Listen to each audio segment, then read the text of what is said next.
So ISKCON లో కూడా ఈ మధ్య కొంచెం మార్కెటింగ్ చేస్తున్నారు,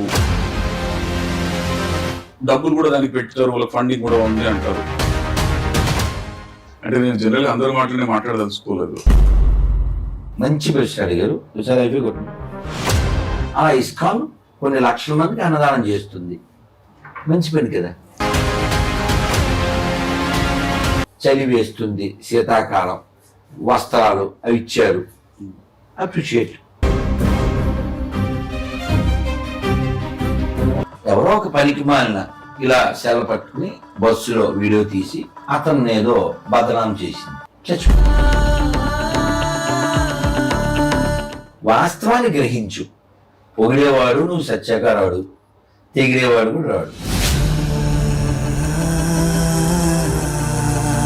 ఇప్పుడు టెక్నాలజీ, సోషల్ మీడియా ఇవన్నీ చాలా పెరిగిపోయి మన స్పిరిచువల్ లైఫ్ కి ఇవి హెల్ప్ చేస్తున్నాయంటారా, లేదంటే ఇంకా చెడు చేస్తున్నాయంటారా? ప్రతి జీవిలో దివ్యత్వం గర్భితంగా ఉంది, దాన్ని వెలికి తీయడమే మానవ జీవిత లక్ష్యం అంటారు.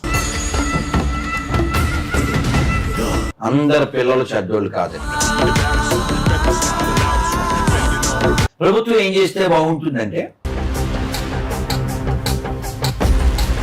చెకింగ్ చేస్తారు. ఫుడ్ డిపార్ట్మెంట్ లో మంచి వ్యక్తి ఆయన, గవర్నమెంట్ ఆయన ఉంచారు.